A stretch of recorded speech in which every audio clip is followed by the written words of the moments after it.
back, everybody, to another Tasty Tuesday recipe. Today we're doing chunky black bean dip. And I have already prepared most of our ingredients.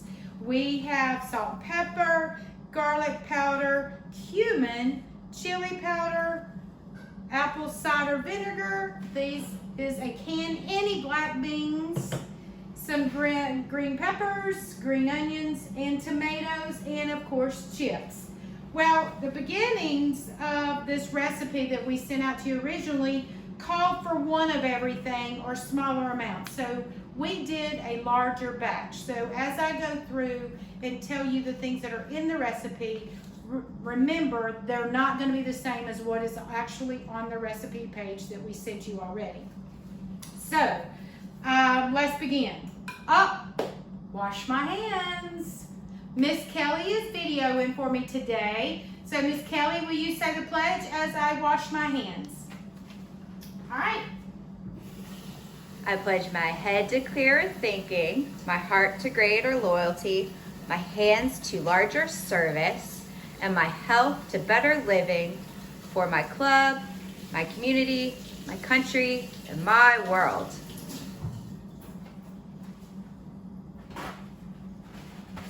All right, so now let's get started. The first thing is our can of black beans. It says to drain the can of all the excessive juice. Now in black bean cans, there is a juice, but then there's also kind of like, I don't know if you'd call it this or not, but like a gravy.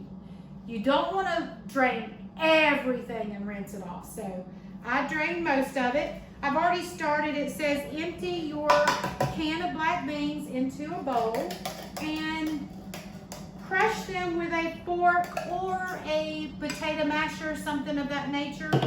I've already pre-did some because I like my stuff really chunky. And it says to make them, if you want it really smooth, you could put it in a food processor or a blender. Well, I don't want mushed up. So I've already pre-mushed everything, and on this last little bit, I'm not gonna do any more smushing, mashing, or should I say. Now, the next thing says a ½ cup of onion.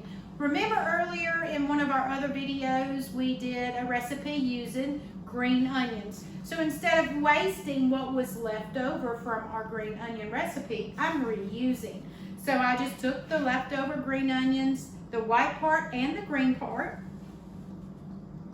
And there again, this recipe can be adjusted based off of taste and your likes or dislikes. So if it calls for onions and you don't really like it, you could add just a little bit, or if you really like it, add a lot.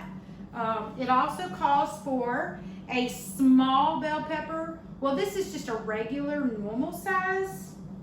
I'm adding that. Okay, and the tomatoes. It calls for a medium tomato diced. Oh, and by the way, all these vegetables were diced. You can shred them if you wanted, but it calls for diced. It said 1 medium tomato. We used 2 Roma tomatoes.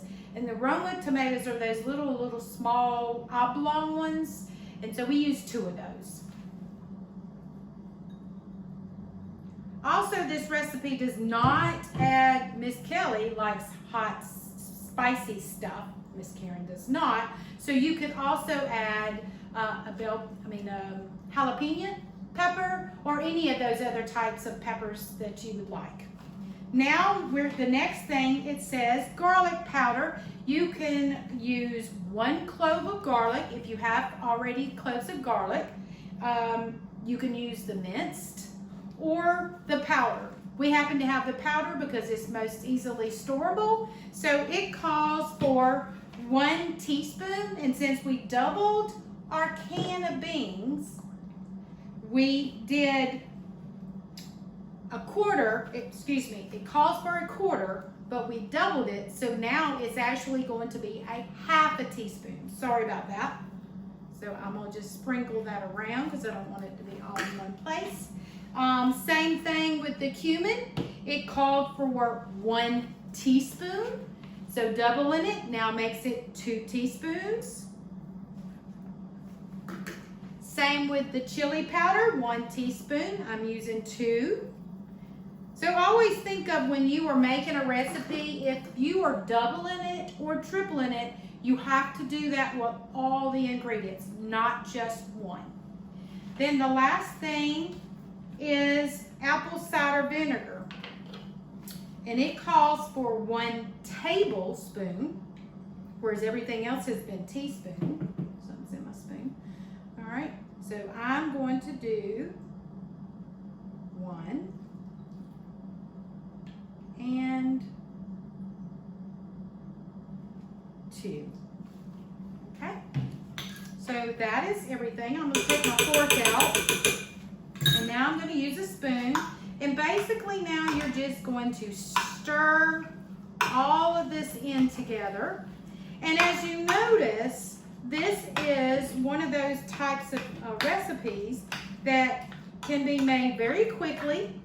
It has all the colors, like in our Healthy Living rainbow colors of the plate, my plate that says make sure your recipes always have color. So we have all those different colors in this recipe. It can be made ahead of time, put in the refrigerator, stored. Also, you can add anything that you want. These are the kind of recipes that any vegetables you like that are considered chunky or kind of crisp, you wouldn't want to put any mushiness. Now, the one thing I would say to that is like avocados.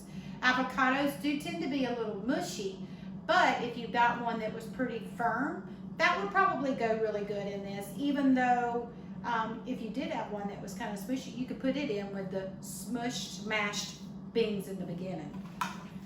Miss Kelly, can you think of any other vegetables that you might would add to make this more festive? I would add lots of onions because I really like onions. Yeah. And jalapenos. Yeah. And maybe the avocado might be good mixed in, or if you had slices on the top. I also think some avocado on top and cilantro might be nice. Little cilantro. And I was thinking too, I think I would use several different colors of bell peppers versus doing all of one. I think I would rather have, because I like the color and I prefer the taste of the orange one and the yellow one better. So there again, bell peppers come in green, red, yellow, and orange. And they all have different flavors, but they are very much colorful, which would give you a lot more color. Because if you notice in our recipe, you can see the red of the tomatoes, but just think how pretty and festive that would be if you saw the yellow and the orange in there as well. And you could, if you were taking this, say, to a dinner party or somewhere where you had to bring a side, you can make it like this and then maybe put a little bit extra on the top of the peppers and the tomatoes and the onions. Just as a pretty garnish. Yep, and it would go good. It will mix in, but it will look nice and pretty when you bring it. Yes, it would make a very good statement and a display if you were doing it for a party. And then, of course, you have it with your favorite chips. We're using the Cantina chips. You can use tostadas. You could even probably take and make flour tortillas and bake them and cut them up and make your own. Okay, so there you have it. There is our dip. Take this dip, critique it, change it any way you want to, make it as festive as possible. Thanks again for coming and joining us for Tasty Tuesday. We'll see you next week for another edition of Tasty Tuesday.